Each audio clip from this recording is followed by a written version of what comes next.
시청자 여러분 안녕하세요. 이번 시간에는 상학에서 말하는 사람이 얼굴과 몸에서 나타나는 특징을 보고 그 사람의 운명을 어떻게 하면 좋은 인생 방향으로 이끌어갈 수 있을지 알아보도록 하겠습니다.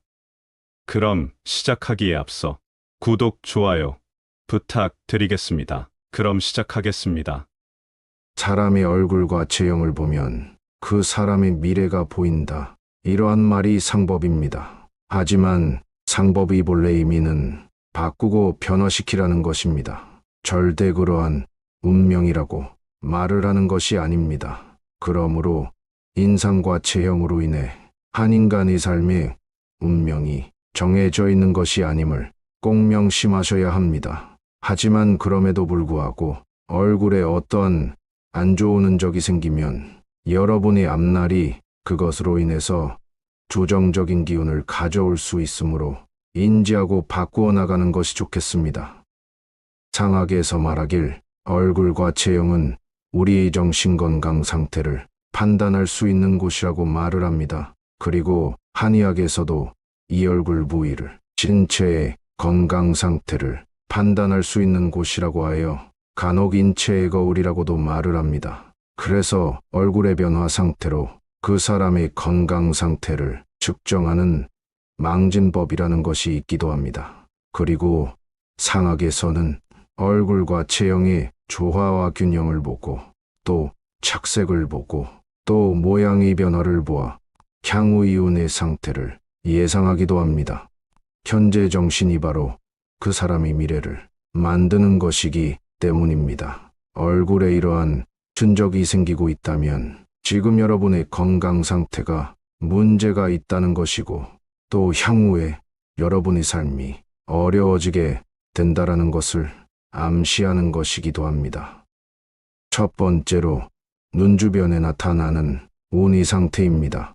상학에서 말하길 눈에 어두움이 보이면 안 되고 또 눈동자가 아래에 있으면 안 되며 또 위로 있어도 안 된다고 말하고 있습니다. 눈동자가 아래로 처지고 있다는 것은 그 사람에게 자신감이 없어지고 있다는 이야기이고 또 눈동자가 위로 치켜지고 있다는 것은 그 사람에게 사악함이 생기고 있다는 이야기라는 것입니다. 그래서 눈동자는 항상 정면을 바라보는 습관을 가지셔야 합니다. 그리고 눈 주변에 기미가 생기거나 또 어두움이 보이게 되면 지금 그 사람은 근심으로 인하여 피가 탁해지고 있다는 이야기고 또 눈꺼풀이 자주 붓는다는 건 역시 지금 심한 고민이나 스트레스 또 피로로 인하여 신장에 무리가 오고 있다는 것이니 향후의 삶에도 고난이 생길 것이다라는 암시가 됩니다. 항상 편하게 생각하시고 또 편하게 보시고 절대 약한 마음과 곡한 마음을 품지 마십시오. 그리고 항상 정면을 바라보는 습관을 가져야 합니다. 그리하면 불행한 미래는 생겨나지 않을 것입니다. 두 번째로 코 주변에 나타나는 운의 상태입니다.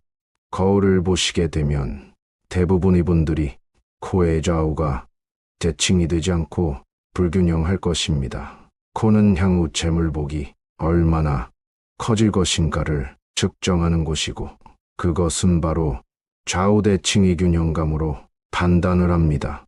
좌우가 대칭이 되지 않는다는 것은 삶을 살면서 계속 인상을 쓰셨기에 한쪽이 얼굴 근육만 발달을 하여 그렇게 된 것입니다. 누구든 인상을 쓰게 되면 자주 움직이는 한쪽 면이 얼굴에 근육만 계속 사용이 되기에 반드시 한쪽으로 코의 모양이 변형이 되게 됩니다.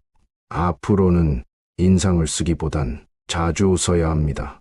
그렇게 함으로써 코의 모양이 원래의 모양으로 돌아오게 되며 재물복은 좋아지게 됩니다. 세 번째로 입 주변에 나타나는 운의 상태입니다. 입술은 그 사람의 자식복과 중년 이후의 복을 어떻게 누리게 될 것인지를 측정하는 부분입니다.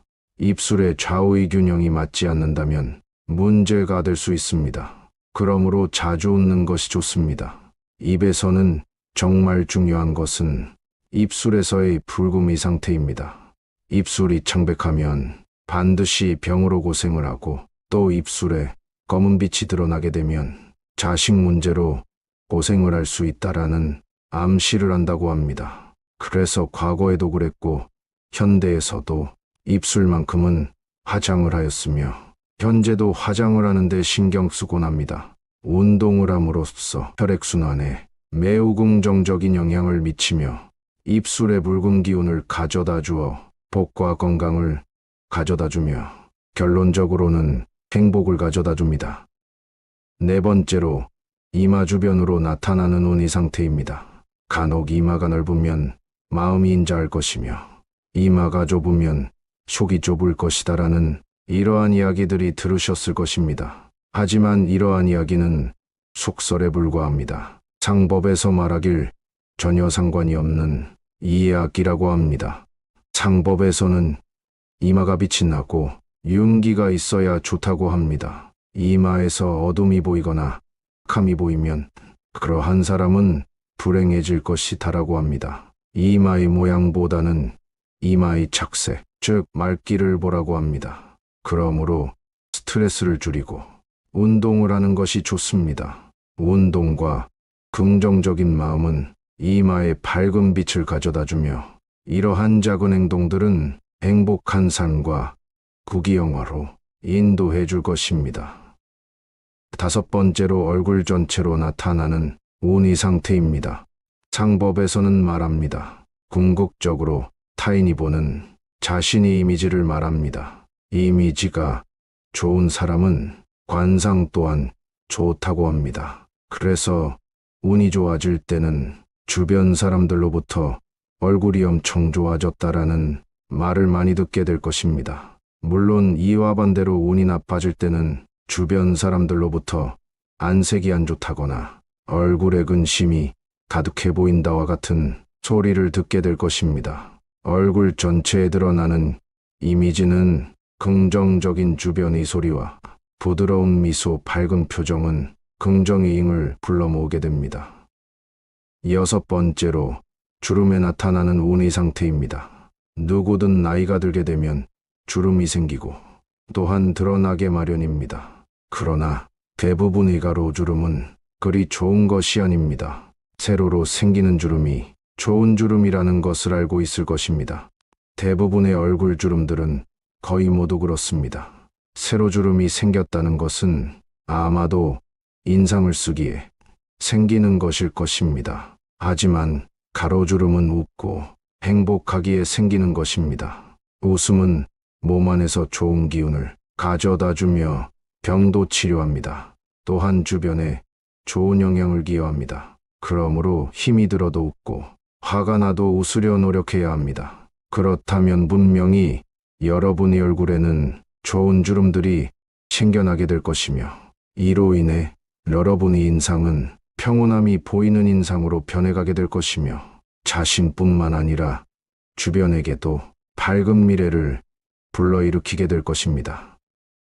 일곱 번째로 세상에 나타나는 운의 상태입니다. 몸에 드러나는 굽은 몸은 그 사람의 자신감 그리고 당당함을 드러냅니다. 굽은 체상으로 인해서 좋은 기회가 주어질 수 있음에도 불구하고 그것으로 보여진 자신감과 당당함이 부족해 보여서 주변의 기회는 박탈당할 수도 있습니다. 하지만 상상머리를 피며 곧은 자세로 정면을 응시하며 자신감 있는 몸의 자세는 긍정적이고 힘있는 에너지를 드러내어 좋은 기회를 항상 맞이하게 되며 이는 부귀영화와 행복한 삶으로 인도하는 훌륭한 상태를 제공하게 됩니다.